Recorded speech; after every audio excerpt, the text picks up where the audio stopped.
one person's ministry might be totally different than another person's ministry. Believe it or not, like even in my own chair tattooing people, I've been able to pray for 7 people for salvation. One, I'm stabbing them and they have to listen to me, but I've never forced anybody to listen to me. And but if somebody's going through it and I'm able to lend an ear or to give whatever advice I can give, and it goes in that direction, absolutely. I remember this one guy that came in.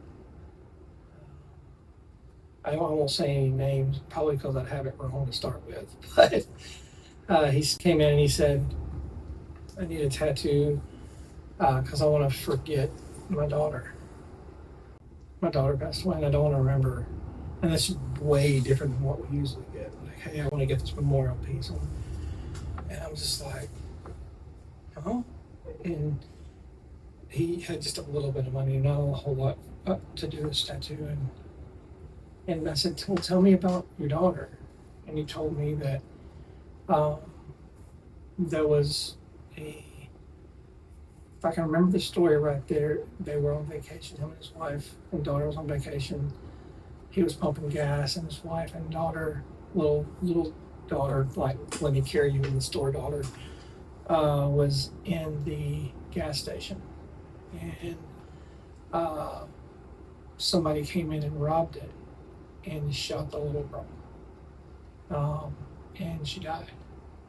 And the pain of that he had to go through hurt so bad that he didn't want to remember that anymore. And then it made sense. I was like, yeah, I get that. I wouldn't want to remember that either.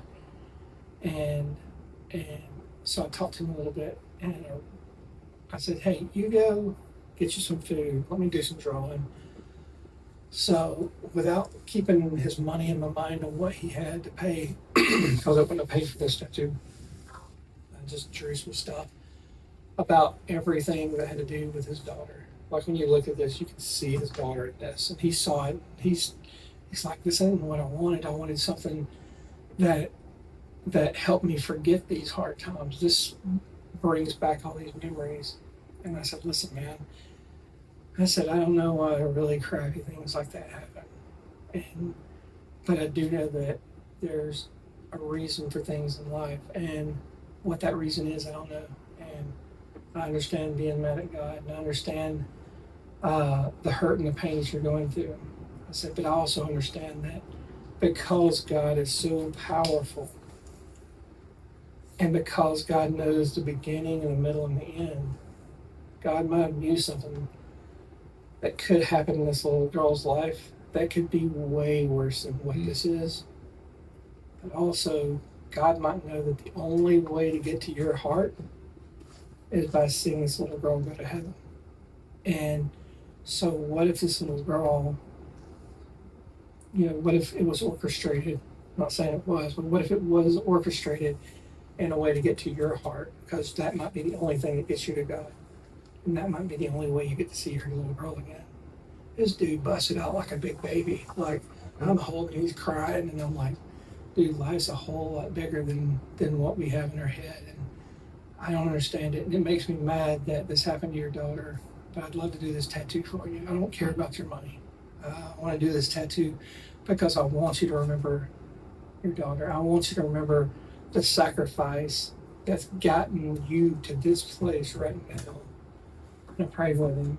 And the next day, day one, he came in like against him. Completely understandable.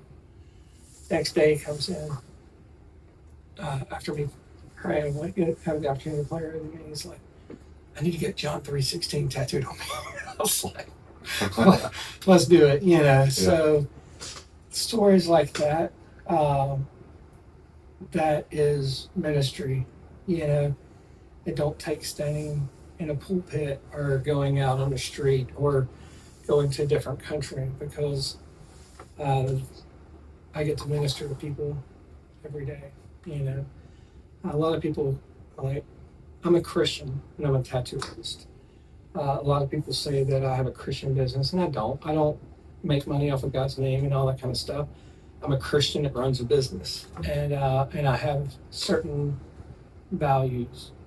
Again, not perfect. I've made some really dumb mistakes in life. Um, but those values, I feel like, help me lead in a way to where when people do come in, hopefully they feel something different.